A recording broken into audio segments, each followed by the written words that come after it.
Happy Monday, everyone. Happy Happy Monday. Monday.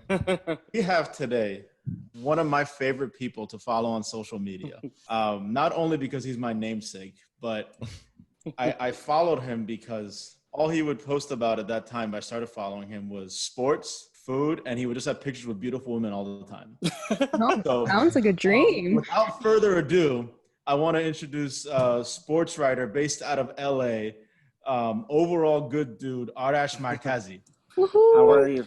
Thank you for having me. That Thank was you a great so much for introduction. No, that's literally, I saw this guy. That's true. I one time I read, it was when you were working for ESPN. I read a column and then I saw your name on there. I said, no way.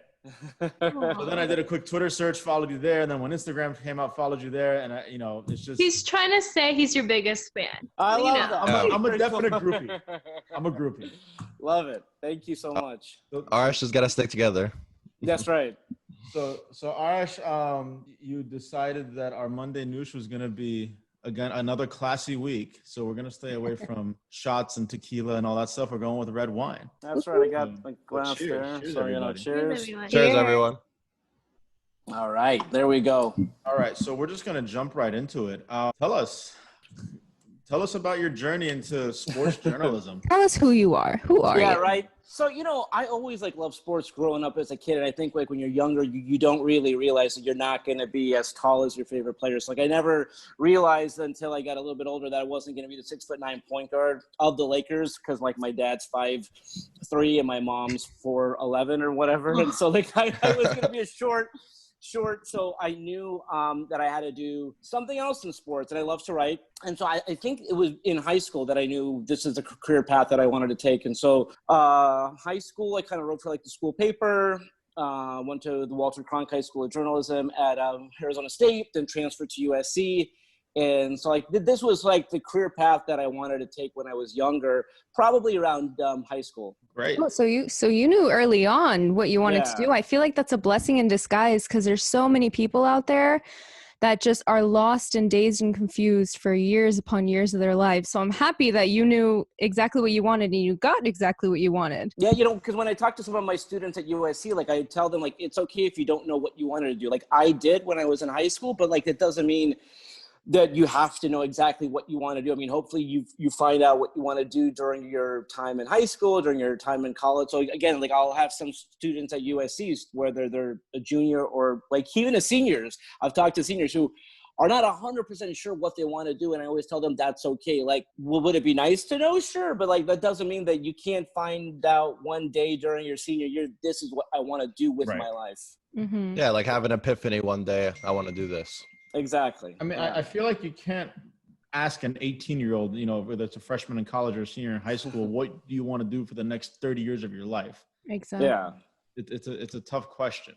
Especially when they make you take general stuff for the first two and you're like, why do I have to Exactly. write all these essays about fiction? Tell me what I want to do with my life. So I want to ask a very Persian question here. There we go. When you told your parents you wanted to be a writer or a sports journalist or a journalist just in general, because all Persian parents, what is it going to be, guys? Doctor, lawyer, right? Doctor, lawyer, engineer. All the way. So they were supportive. I think a lot of their friends were confused. They thought that was my hobby, and they're like, okay, so you like to write and watch sports, that's okay, that's fine. But what are you going to really do for work? Yeah, do that on the side. Yeah, on the side, exactly. Get your degree and do it on the side. Exactly. So I'm glad that my parents were supportive. But yeah, a lot of their friends. So it wasn't until I graduated and started to work at some really cool places that they realized that was an actual job. Because when I was in high school and certainly in college, they thought, okay, why are you going to school for that? You don't have to go to school to watch sports and do a report. So again, glad my parents were supportive. I totally understood that their friends may not have been at the beginning, but then they grew to be. Right. Is there a moment, I know for me there was an aha moment, but I mean I'm still waiting for one where you're damn, I really made my parents proud. What was that? Do you remember if there was a specific moment when that happened? You're yeah, I proved to them I can do this and this is real, and now they're so proud of me. When his first paycheck come? Yeah, that was a big one. No, but I think it was in college. I was lucky enough to win a lot of scholarships. Like I won like the Jim Murray scholarship, and that was like a big one for me because he was like my hero growing up. And so like they had a really cool ceremony where like Joe Namath was there, and like I presented with the check, and I got to be up on stage. And so it's Did like he try to it's kiss like anybody? at that point. Well, he was drinking a lot. Thankfully, he doesn't maybe drink anymore. But that was pre him not drinking, and so he didn't do anything on stage, thankfully. But he was definitely intoxicated. I'll send Armagon and Matt that video later. Exactly. Yeah. Yeah, send it. Okay. I also, while we're still on the career aspect of it, I want to get into, I've heard you talk about being Iranian American in your field, not only journalism, but sports journalism. But aside from that, what are some other struggles that you had to overcome throughout your career to get where you are now? Well, I think my name is a unique one. Arash, you can relate to this. Because I don't think that the intention was to stay in the country. You know, my parents came here for school, but with the intention of moving back. But then the regime change happened and the hostage situation happened, and they decided to stay here.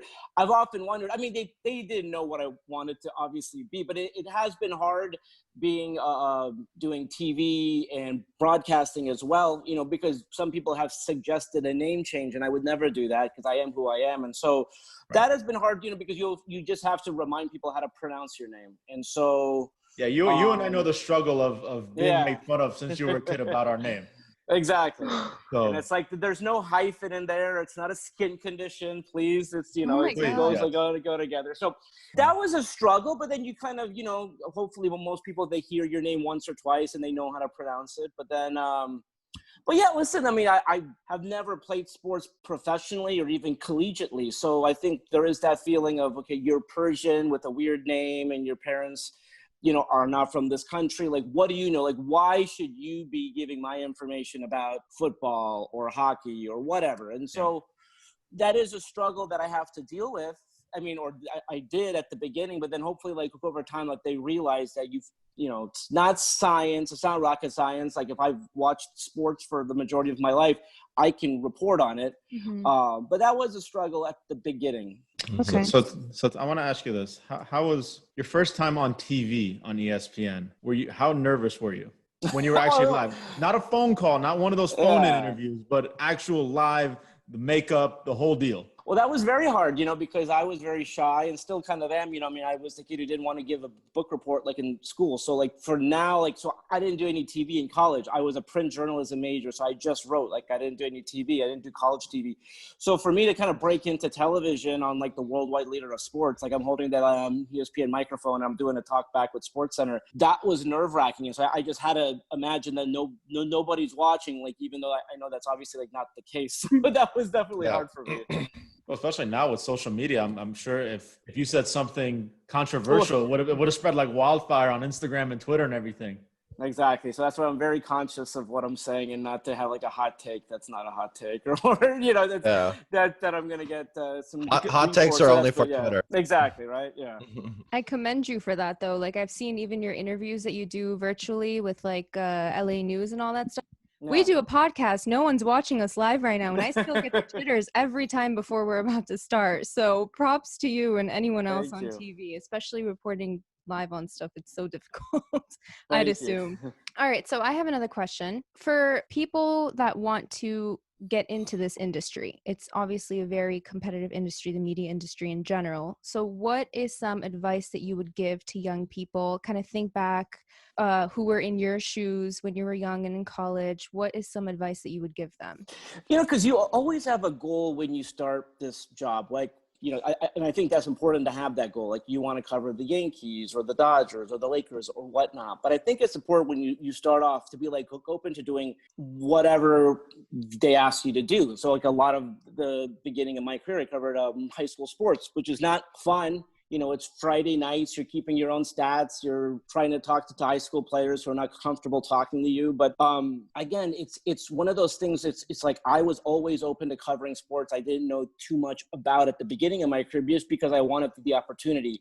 And so I think if people know that, oh my God, like if I just call him on a random Friday night to say if he could drive to a high school game, he's going to say yes. That helped me to get to where I got in my career. And I think at the beginning, you have to be open to that. So you're going to sacrifice a lot. There's going to be a lot of Friday nights because of high school football, for example, Saturdays for college, Sundays for maybe pro football, but there's going to be a lot of moments that you sacrifice at the beginning, but hopefully it gets you to the point that you want to get to in your career where you're covering the teams that you want to cover. And high school football is big down in Southern California, no? Yeah, I mean, I think you would say the top three are probably Texas, California, and Florida. So yeah, I mean, again, it's high level high school football, but at the end of the day, it's still high school football. They're still so kids. yeah, right. Dream. Yeah, exactly. How did you get your first job? The first job, I'm trying to think. I mean, obviously it was at high school paper, then college paper, and then trying to remember what like my first job. I think it was at the Daily News in Los Angeles doing high school. Okay. So I just covered high school, and again, like they give you a sheet and they teach you how to keep stats, and it's hard because no one's there keeping stats. That's basically on you. Yeah. And so, and then this was sort of I don't think they had, when I say they didn't have the World Wide Web, I mean, we had to drive back to the office to write. So don't age yourself, Arash. Oh my God. I know. You didn't take your little, not little, but those big yellow notepads. I actually used one today. I had those. Nostalgia. But definitely. You don't So now there's a lot of people who follow sports on Twitter. What do they call it? The Monday morning quarterbacks, or the coaches who sit on the couch, whatever you want to call them.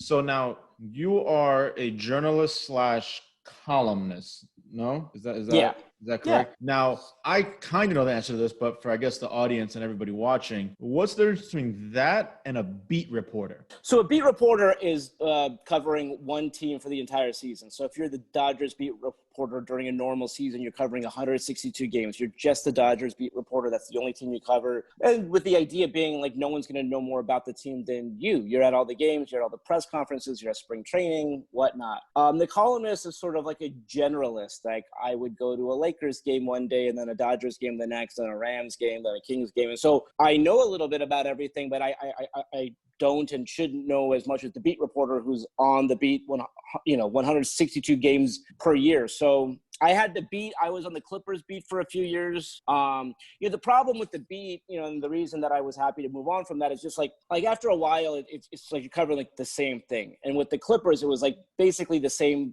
team, same players doing the same thing. That was during Lob City, right? Yeah. So like they were very good. So I knew that they would win 50 plus games a year. And I also knew that they would not get past the second round, unfortunately. So, and then it just got tough to cover that year after year. So I think after year 4, I said, can I do something else? And they moved me to cover a few other things.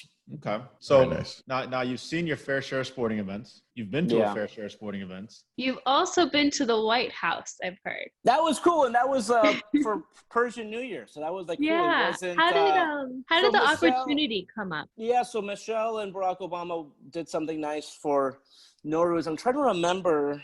Casual name dropping. Yeah. So my good friends Barack and Michelle. No, just kidding.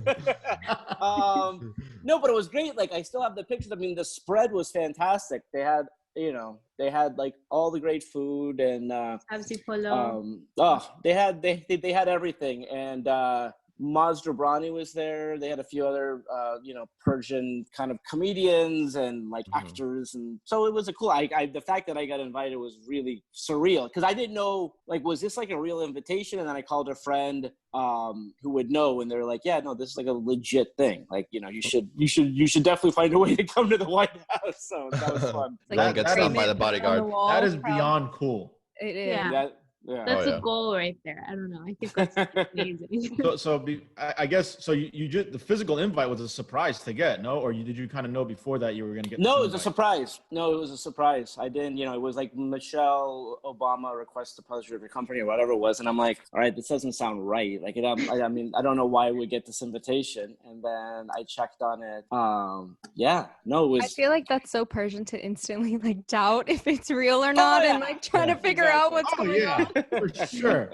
Ask around. Yeah. And then it became the next Persian thing is to figure out if you didn't get invited, why did you not get invited? Exactly. Dissect the whole situation. Exactly. What do you mean? I have 10 car dealerships in Southern California. I didn't get invited?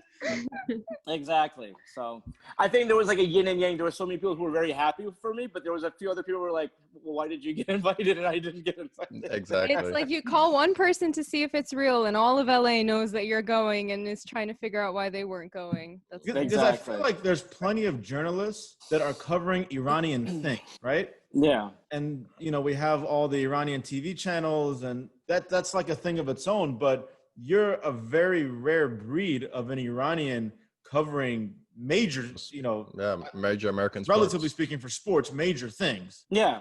Well, I think the unique thing there, and when I began to do this job, and why it's so, I'm so humble that I got to the position that I did in my career, is that there just wasn't a lot of Persian sports journalists. And I'm really glad that through, whether it's me or some other people, and the fact that I get to teach a class at USC, that there are future Persian sports reporters. Because, I mean, as we all know, like, there's so many passionate Persian sports fans. But I think for whatever reason, obviously, you're told to be a doctor or a lawyer, or you follow the family business, or you do something else. It's like you don't feel that could be a proper career path, or you don't think that that's a path that you can have. And so it's really cool if someone sees me on TV, or I get like an email from someone saying, oh, like, thank you for showing that this can be done, which is surreal. And I'm always happy when that happens, because that's kind of what our platform is. We wanted to see Iranian Americans from all different types of career paths. And we could go get a list of doctors and lawyers and interview them, but we want the more interesting stories so that everybody feels like they can take their own path. The quote unquote unconventional route, so to speak, in our culture, that only the and show that you can be successful in them. Exactly, the unicorns of our culture. You guys are like the brave ones, taking the risks, paving the way for everyone else. So that's really something to be proud of. So Arash, you've had a illustrious career, and amid this pandemic being the worst year of our lives, there's something that happened early in the year that totally shocked the world, the sporting world. We lost the legend Kobe Bryant. And so I read in your LA's article that you decided actually to drive 4 hours for an in-person interview versus over the phone for the same amount of time of just 20 minutes. So I just want to know, like, how was that experience with him sitting down one-on-one, and what kind of impression did he leave on you to carry on for your life? It was amazing, because I know you guys want to touch on this later, but so when I started like my weight loss journey, like after like a month in, Kobe was at the first time he saw LeBron at a game. This was like October 25th. So I started my journey September 25th, and this is 2018. And then, so at that point, just because like so much weight comes off at the beginning of, like at that point it was 329 pounds, and then I had lost 30 pounds. Anyway, so like Kobe is walking off the court, walking through the hallway. I didn't want to bother him, and he had security around him, but he sees me at the corner of his eye, and he's like, oh my God, like, Arash, you look amazing. What have you done? And I told him, listen, I decided to lose weight. Here's what I'm doing. And so, I mean, he spent like 5 minutes actually like interested in what I'm doing and keep at it. So I got connected with him before the beginning of this upcoming season, which now seems like forever ago. This was like the end of October. That was 10 years ago. It seems like it, really. Yeah. And then, so this had been 1 year since he last saw me. And during that time, like, I had lost like over like 100 pounds. And so when he said we could do it over the phone or in person, I was like, I want to do it in person just so he can kind of see me, just like look at this, kind of like look at this transformation. Yeah. And I'm so glad I did, because at that point he's retired and I don't know when I'm going to see him again, just because like I'm not going to see him at a game usually and whatnot. And so to be able to get that time with him and get to talk about Gianna, because a part of the story was about what he's doing post-retirement, and he was so involved in coaching her. So not only did I get to sit down with him for like a half hour, like in his office, and it was just, but then to talk to him about Gianna. And so the day you're talking about, January 26th, I remember it because I was flying to Miami for the Super Bowl, actually. And when we took off, obviously everything's fine. And it was one of those rare flights where I just passed out because it was like in the morning. And so I didn't get Wi-Fi. I just like turned off the phone and I went to sleep. And then as soon as I turned it on, I mean, the phone blew up. And it didn't seem real. What time did you land in Miami? It was shortly after the death had been confirmed, because I was just getting a flood of texts like, is this real? And by the time like the text had loaded, it was like, I can't believe like it happened. So like I never was a part of the, can this be true? Like at that point it had been confirmed. And so it was just, I couldn't believe it. I think the first alert came out on Bleacher. I want to say around 1 p.m. out in Miami. I was playing basketball here and everybody just stopped playing. Yeah. It was I think it's one of those things that you Literally. remember exactly where you were and what you were doing at that time. You know, it's one of those moments. Yeah, I called the office and I was like, I mean, it was weird because like I love Miami and I love covering the Super Bowl, but I was like, do I even stay here? Like, what's the point of covering the Super Bowl? And they were like, no, stay there. Like, you know, and I'm glad I did because obviously we had covered what was happening in Los Angeles so well, but it didn't feel right to be in Miami because like Los Angeles is my home, and to see them suffering the way they did. And when I use that word, like I don't use it lightly because I don't know if you could have taken anyone from this community that meant as much as he did, because it was just, you know, because if like anyone else who would be in his class is like, we don't want to lose them, but they were not as young as he was. You know, I mean, if we were to lose like Vince Scully or Kareem Abdul-Jabbar or Magic Johnson, or I mean, like they've lived good lives. You know, for Kobe, like at the big, he was just starting the second phase of his life, and you know, so it's just heartbreaking. He was going to do so many great things for women's sports, especially. Yeah. So it's just, for lack of a better word, it just sucks. Yeah. 100%. So, Arash, we'll get into, want to ask you about how you dealt with your cancer, because it's personally something that I've dealt with also. Not me personally, but so you've battled cancer twice in your lifetime and have successfully beat it both times. Kudos to you. Congrats, my friend. Thank you. That is an incredible battle to endure and go through. Actually, my mom battled cancer and she unfortunately lost the fight, but I was there and experiencing it firsthand. And I know what it's like to be a family member of someone battling cancer. And I, along with others, you know, have gone through having a family member with cancer, have our own struggles and how our experience affected us after the fact. But I was wondering if you could speak on how it affected you personally, and like, what did you take from it that carries over to your life now? Yeah, you know, so both times it happened to me, I mean, I was so young. You know, the first time I was diagnosed, I was 21, and the second time was 25. So both instances, I was very young, and it was just weird going through that, you know. So it was non-Hodgkin's lymphoma. You know, first time they treated it with chemo. And then the second time it was like a chemo and then a stem cell transplant, which keeps you in the hospital for about a month. And so, you know, it just makes you realize at that young of an age, which you really shouldn't be thinking about it at 21 and 25, but obviously you kind of have to. And certainly when you get it the second time, is how fragile life is. And that, you know, it's not promised that you're going to live to be whatever, 40, 50, 60, or 100. And so I've really had an appreciation for life, and I've learned to kind of put things into perspective. I know it's been extremely difficult this year, but it's like, as long as I wake up healthy, I really just appreciate life a lot more. And I know that sometimes that can sound cliche, but like when you go through something like that and tomorrow is, or at least next month or next week is not promised, like you appreciate it a lot more. You just don't, you kind of learn not to stress the things that are smaller that you can't control. But it did allow me at a young age, certainly when I turned 25, because when I got it the second time, it was almost like a 50-50. And to be honest, like the doctor told me like years later, they were like, it was probably not 50-50. It was probably a lot less than that. But I mean, you learn to appreciate life when you're in that position, because at that point, you're just hoping the treatment works. It's not something where with like weight loss, I'm like, it's like up to me to lose the weight. Like it's up to me to like not eat as much and to get on the treadmill. Like I can control that. As unfortunately as it is, like with cancer, it's like, I really just have to hope this treatment works. And sometimes it doesn't.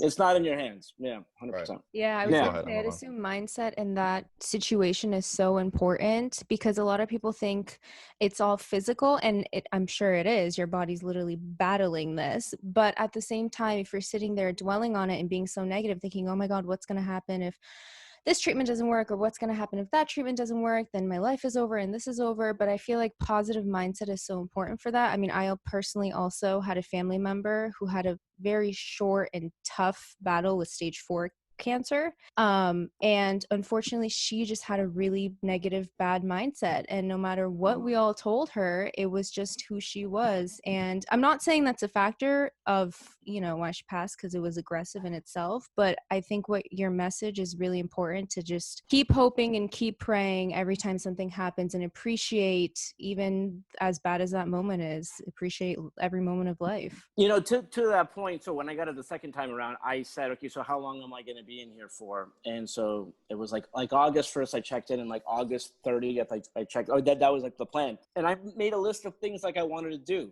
I made a list of like, I'm going to go to the Cowboys 49ers game, and I actually bought tickets to the game because I was going to go to that game, and I actually did get to go to that game. And so to your point, it's like to make that like, okay, I'm only going to be here for this amount of time. And once I get out, like I'm going to do this, that, and the other. And like, you just have to manifest it. Like everything's going to be okay. Yeah. It's a good point. Yeah. Well, we're glad to have you here. Yes. Thanks. All right. So going from that, we're going to go into another health aspect of your weight loss journey. So I read, but I want you to tell our listeners, what was the aha moment again that sparked you to just go for it and start this journey? What was that moment like?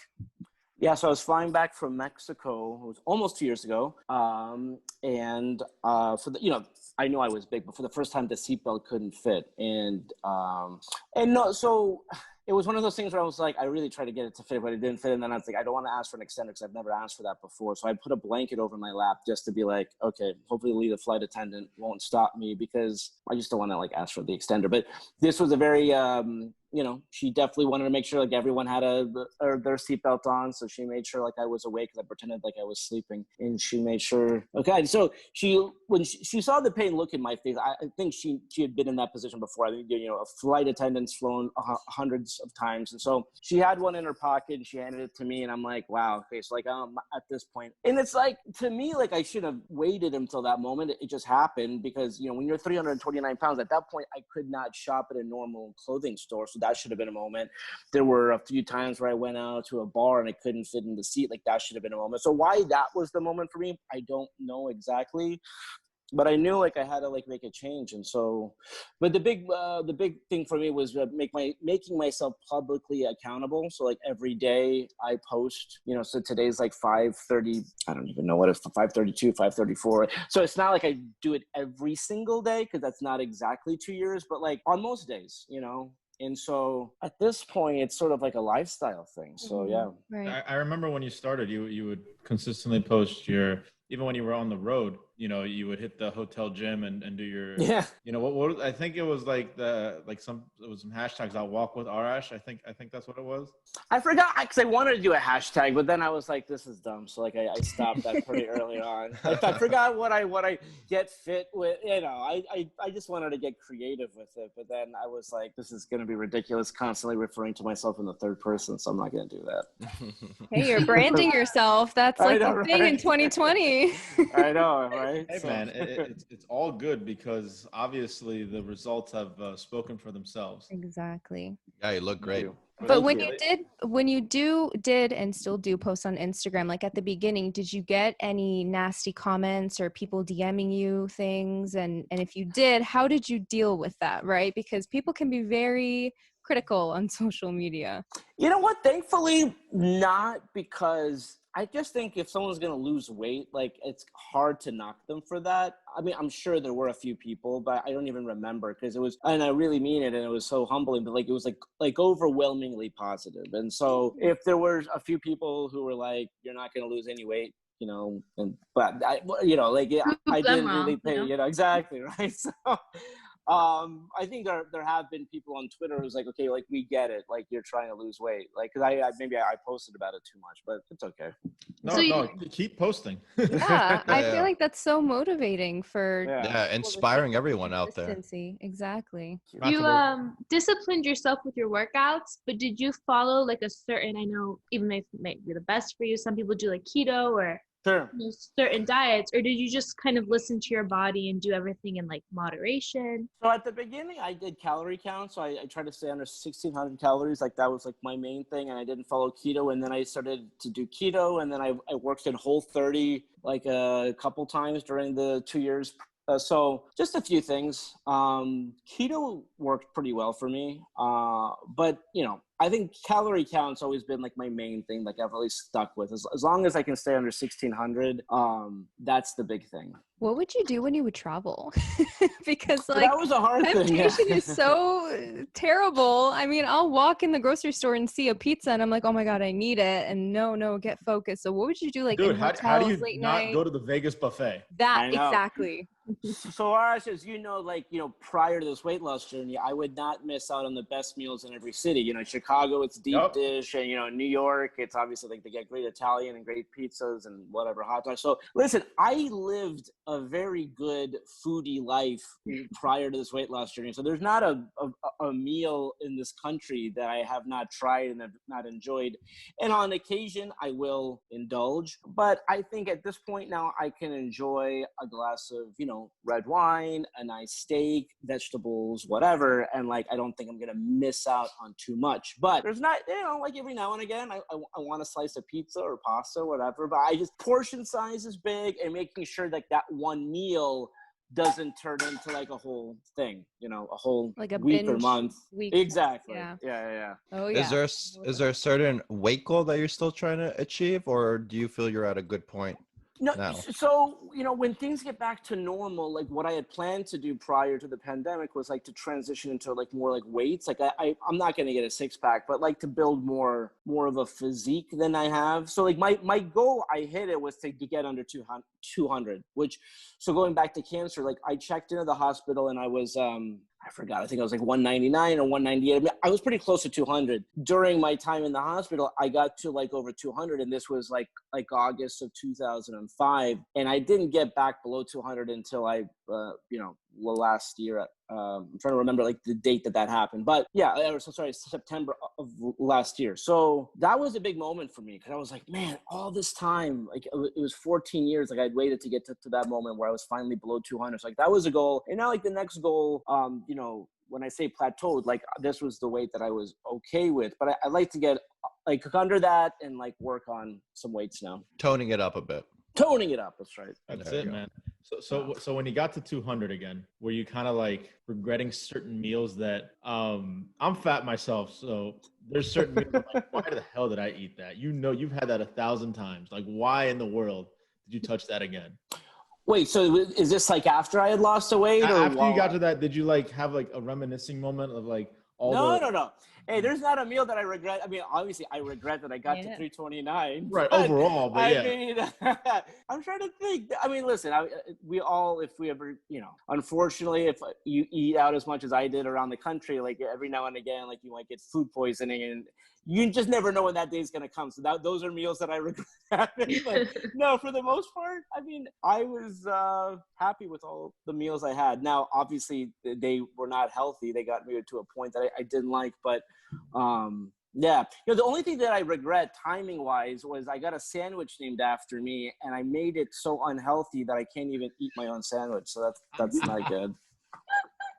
That's great. Can you tell us what's in this sandwich? Was it lemon pepper Lou? No, right? That looks like an amazing sandwich, but it is chicken. So at the Hikes, which has 55 locations, I don't know if there's one in Florida, but it's fried chicken, wasabi mayo, cheddar cheese, purple slaw on Dutch crunch roll. It's like a really crunchy bread. It's delicious, but it is way too much. Right now. That's right. Yeah. We're on our way. I'm literally find the next yelping it as we in Georgia and drive there. Like I'm there you a go. big foodie. So I tried to change my lifestyle like you a few months ago. Just for the health aspect of it, and I'll tell you, it is so hard. I've done it and given up like 100 times. If I saw that fried chicken, I would just devour That's really good. I'm on day 3 of getting back to the gym and eating healthy. There you go. It's hard, so we're getting back to a little wine. Erase that fried chicken from your head, Art. Right. Man. So I have a question going back to sports a little bit. Tell me about the experience the first time you went to a Super Bowl, and what Super Bowl was it? So it was in Miami. It was Colts Bears. It was Peyton Manning's first Super Bowl. Where the Bears returned the first kickoff. Yeah, it rained, which was crazy. But it was the best halftime show because it was Prince singing Purple Rain while it was pouring rain. So that was pretty cool. Right. So like the Bears returned the first kickoff. I think that's the first time it's happened. Like first like opening kickoff for a touchdown. I'm like, oh shoot, like Chicago might have a chance, but then Peyton Manning and the Colts won. That was fun because the entire week was perfect weather. Now it rained on Super Bowl Sunday, but South Beach is my favorite Super Bowl city, just because I love South Beach, but then just like the parties that they have there. So I was just there like, this past January as well. But that was my first one. So are you a believer for NBA teams at least about the South Beach flu? Do you know about that? Where like if you are playing the Heat, you're probably going to go out the night before and get a struggle? Home record on a Sunday. Well, they had that in Vegas as well. Say that again? They had that in Las Vegas as well, which is why the hockey team was so good at home. Like, teams are flying in. You could go out 24/7. They try to put these teams up like a few, miles away from the strip. But I mean, there's cabs. They're gonna find their way there. Exactly. They're athletes. They'll just run there. I mean, it's exactly. The Heat's home record on a Sunday night where the visiting team was off the day before is ridiculous. Unbeaten.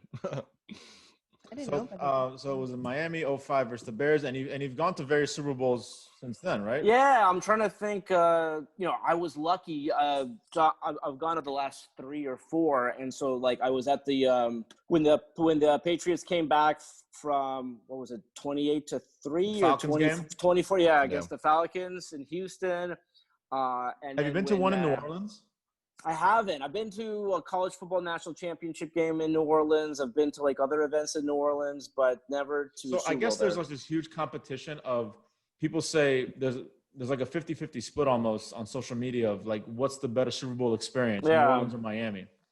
Well, so what makes New Orleans so great is so centrally located. So if you land in New Orleans and you're staying in the heart of New Orleans, like you will never have to get a taxi for the most part, Right. So if you stay in South Beach in Miami, you got a 40-minute trek to the stadium. Exactly. So that's the only problem. But I still love the beach. So. But how nice was that redesign? Oh, it's amazing! It's so fantastic. Right? It looks. I have season tickets for the Hurricane, so I go all the time, and that place is great now. It was a dump before, but now it's. And I'm glad that in a city like Miami and South Beach, I mean, those cities should always have these big events. So whatever you had to do to make sure that the stadium was up to par, like I'm glad you did it, because I know, like as a reporter, those are always cities that you want to go to. By the way, let me ask you a question, Nick. Is there like anytime someone wanted a drink that you guys didn't want to drink? Like, has there been like a request for a drink? Like I think wine hopefully is universally liked. Okay, so we had, not that we didn't want to drink it, it was more of. We're skeptical. So Bita Melanian was on last week. It was the last episode, right? 2 weeks ago. 2 weeks ago, and she had this. What was it? It was a ginger. Turmeric gingeric lemon tea. Yeah. Sounded great. I just had trouble making it because it wasn't like a tea bag that came that way. You literally had to go get the ginger and the turmeric and. We don't know. I don't love ginger, but it was good. I'll give it that. We'll skeptical about the ginger, but we'll say Arash M and Arash J. Arash M, we don't know how good you are with cooking, but Arash J makes a mean Alfredo, but don't give it something more complicated than a tea bag, and it'll just like combust. I will make you the most complicated meal, but don't ask me to make tea don't ask me to make rice, especially tahdig. Don't forget the skirts. Don't forget the skirt steak. Oh yeah, the skirt steak. You guys like that one, huh? Yeah. So Arash, I want to do like a little quick sports speed round with you. Just a quick. Okay. So what is your favorite LA franchise? The Lakers. Okay. Who's your favorite LA player ever and currently? I kind of have to say Kobe. Like if you had asked me last year, I would have said Magic, but just what Kobe has meant. Currently, maybe Clayton Kershaw. Like I'm really hoping he can find a way to win a World Series. It's not Dion Waiters. I do like Dion Waiters, but no. Tried to get that Arash to look. Okay, I have a question. Which LeBron is better, LA LeBron or Miami LeBron? Well, listen, the Heat LeBron was his peak physical condition. So I would hope that Miami LeBron is like the best LeBron just because what he's doing right now at his age is incredible. It's insane. It's insane.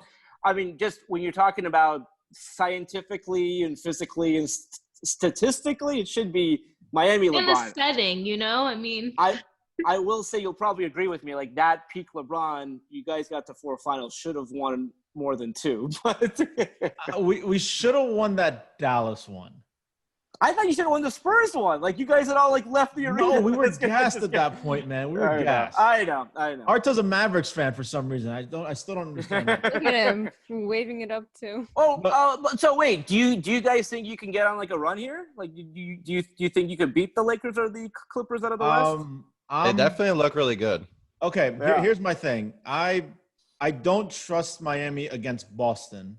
Yeah. I trust them against Toronto, but then again, championship pedigree. So, Yeah. what route do you really want to go? Hell of a run though so far, man. That was a fun. Hey, series I'll take Milwaukee. it. I've been watching the Heat since Timmy and Zoe, so Nice. I'm all in. So, Arash, let's ask you what is your predictions for who's going to win the NBA Finals? Homer pick. I'm watching the Lakers game, and I want it to be the Lakers. But I will say, as someone who's covered the Clippers extensively, I would love it for that franchise just because. Just good. To I get will one. tell you. I mean, I was in that game 6. I think they're playing Houston, and it's in Los Angeles. They're up 20 points in like the third quarter, and I basically wrote. Weren't they up 3-2 in that series? 3-2. They were 3-1, I think. No, it was 3-1. Houston wins, and then it goes back to Los Angeles game 6, and they were up like 20 points in the third quarter. They blew it. And I basically was done with like my column, how like this was like a great moment in Clippers history. They're going to the conference finals for the first time. This team will get to the conference finals. I don't know if they're going to beat the Lakers. They could. I do think the champion will come from Los Angeles, and we're going to have a virtual parade here somehow, some way. I think that'll definitely turn into non-virtual. I mean, Yeah. real quick. We'll have a second pandemic. Exactly. Wear your masks, people. Like, Yeah, Well, I guess it's kind of exactly. cool to be in like such a sports town where basketball is so big. I mean, basketball is big here. I still think I still think football is bigger here, even though I personally love basketball more. But you guys are a great baseball city too. And Well, here's what I don't get about Miami. It's like you guys are not a great baseball city, but like out of the blue, 2 years you guys have won like the World Series. The that was Dodgers haven't won purchased. since That was paid 1988. for. Well, I would That was like to paid purchase for. a World Series. Except for the 97 one was paid for. The That's 03 fine. one was just something was in the water there. Okay. it was the flu. Okay, so it's just a political mess with this Marlins team. Yeah. The way they got the stadium, the way just everything happened, nobody likes them. They're literally. Have you been to the stadium? No, but I wanted to see it. Did they get that big thing in the outfield? Is that gone there, or is that still That's there? gone. So gone. Jeter's people, but because it was designated a landmark by the previous owner, Yeah. they couldn't destroy it. What did they do? So I think they moved it outside of the stadium. That's nice. So You I shouldn't think destroy it. It's a piece of art. Like it should not be inside the stadium, but it shouldn't. Yeah. It should have never been made. But whatever. That stadium is literally in the heart of Little Havana, where if you go to that stadium, you have the 4 parking garages, but most people park in people's driveways. Oh wow. no way. So there's people who own the houses or rent the houses. They'll charge you $20 for parking in their driveway. So it's an experience. But So Miami. so I know Mata had a fast round. We're gonna do our actual quick line of questions. All right. All right, are you ready? I'm ready. Okay. UFC or FA Cup? UFC. Okay. Is that okay? I like the FA Cup because Arsenal wins, even though I want them to win the Premier League. I want them to win the Champions League. The only thing we win is like the FA Cup or like Cup, the Community Shield or whatever like participation trophies are out there. I will gladly accept. But yeah. Brandy or Montana? Wait, the quarterback? Yeah, Brady or Montana. Oh, okay. I'm going to have to go with Tom Brady. And I only say this because I've been lucky enough to see him win 3 of his Super Bowls. I did grow up on Joe Montana, but I'm actually going to go with Tom Brady. Going into that Super Bowl or NBA Finals game? NBA Finals. Well, if the Super Lakers Bowl or are in Finals it. Game 7? Game 7, yeah. I mean, if you were to say one of my most favorite moments, it's the Lakers-Celtics Game 7, 2010. The Even Meta though World Peace Game. That's right. Hey, acknowledge me, people. My favorite press conference of all time. LeBron or Jordan? I'll have to go Jordan. But listen, if LeBron brings a championship to Los Angeles, the answer will change, and I will say LeBron. Yeah. Exactly. The city. I mean, I'm hearing you travel a lot, but the city you want to travel to most worldwide? Yeah. Yes. I'm gonna go with Paris. I really do like Paris. I like wine, as we're talking with some wine. Italy's really good too, but just like the food and the drink and the atmosphere. What about a place you haven't been yet? Have you been to Paris? I have been to Paris, yeah. Oh, where I haven't been, Greece, somewhere in Greece, like by the water. Yeah, I don't know. Okay. And lastly, the favorite part of your day. Favorite part of my day. I do like waking up early. I'm a morning person. I don't know why. So having that first cup of coffee and breakfast, and I try to be productive in some way, shape, or form. So the favorite part of my day is like the beginning of the day. But then obviously on the weekend, that could change. I could go out with friends and stuff. But yeah. So I'm going to ask you some Persian food questions now. Okay. Potato tahdig or regular tahdig? Regular tahdig. Although potato tahdig is amazing, but I think regular tahdig on the regular is just, if it's done well, yeah. So ghormeh sabzi or karafs? Ghormeh sabzi. I think it's close. We've had a streak of carrots, I think, right? Yeah, actually, there we go. I broke the streak. Yeah. Thank you. Sangak or barbari? Sangak. Whoa. That is the best. If you go to a restaurant that does it well, that is next level. Okay, kubide or barg? So I have grown up. As a child, it was kubide barg. Although, if you could do the sultani, where you're just kind of like the best of both worlds. Hey man, that's always ideal, right? Exactly. That's always ideal. And we don't get the privilege of living in LA. We don't. I was just gonna say, can only pick and choose. Yeah, where's your favorite? Where do you get your favorite Persian food from in LA County? Rafi's. I love Rafi's in Glendale. Yeah, and I like how you said Los Angeles County, because if you go to like Irvine and Orange County, there's some other really good locations as well. I mean, I like Rafi's. Rafi's was far as hell. It took like 2 hours to get. I know. I'd say that's not even LA County at that point. I know. Yeah, their food's really good. It's very good. So Arash, before we a couple things before we wrap, what would you say to prospective journalists who are looking to break into this career, whether they're Iranian or not Iranian? What would you say to those people? Well, you know what? Do this if this is your passion. Do this if this is what you love. I mean, the beauty of covering sports as a career is that, I mean, it's when I say it's not work, I mean, this is stuff that I would be doing regardless, right? I mean, I would be watching the game. So to have the privilege of like writing about the game, I never lost sight of how cool that was. And so do it, pursue it if you love to do it, because you're never going to have to work a day in your life. I mean, so like follow your passion. And if your passion is sports, and then find out what is your passion within sports. Maybe it's working in marketing, maybe it's in PR, maybe it's in journalism. But I've been so lucky in my career that I've been able to do what I love to do. I mean, again, like I talked to you guys, like I basically knew freshman year of high school what I wanted to do, and what a privilege that is, because like every decision like I made was based on that's my North Star. I want to be a sports journalist. So to get to do that and at the places that I dreamed of doing that, it's still surreal. So the first time you walk into the Lakers locker room to do an interview, you were just probably beside yourself. No, it was crazy. Yeah. Well, definitely looking up. Was that the Kobe and Shaq years, the first time you went in? Yeah. My first year that I was credentialed the entire season was the Kobe, Shaq, Karl Malone, Gary Payton year, which people want to crap on, which is fine, but they got to the NBA Finals. They were injured. Malone didn't. I don't think Malone played exactly. in the finals, no, and then so if I still think Detroit would have beaten them. I hate to say that, but that was the first time I covered the finals, and I was so happy that I was covering that team. It was it was surreal. That's like, not only do I get to cover the Lakers, but to go to like legendary the NBA Finals. Players.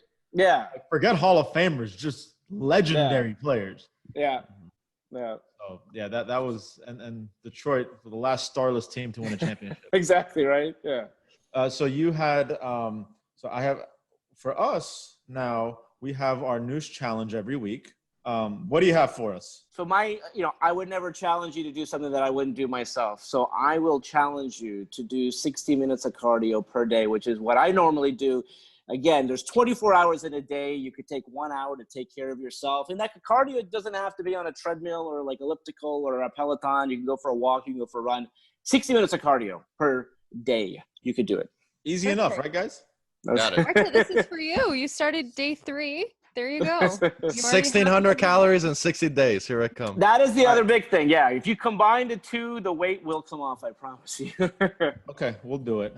Arash, I am so indebted to you for coming on and taking time out of your busy schedule to join our foolishness. But I think your story, all aspects of it, is a wonderful story for all for humanity and for especially Iranian Americans. Yeah. Who are just trying to make a name for themselves with amazing names, I might add. That's right. It's a great name. A role model for in all different fields and not just I sports appreciate or that. journalism. I think Walks of life. I think next time you post a weight loss journey goal, you should do the Kamangir pose. Oh, I like that. Yes. There I we think go. you should do it. That is my next step. Exactly. That's a good Okay, one. I think you should do that. But again, Arash, thank you so much for joining. We appreciate you. We're gonna keep following your journey, and We're I'm going to gonna be hold- joining it for the next. and we're gonna hold That's each other right. accountable to join the. I gym. like that. Nice. Yes. Well, thank you so much for having me too. Thank you. I really Thank you, appreciate man. it. Enjoy these playoffs, and hopefully, okay. How about this? Heat Lakers finals. You and I make a friendly wager. I would love that. Let's for sure Okay, do we'll be that. in on touch. it. That's right. Over some kebab. There we go. Virtually. There you go. Thank you so Arash much. is in Arash. the We cab. appreciate Thank you. Thank you so Thank you, much, Arash. Arash. All right, Thank Have a you. great one.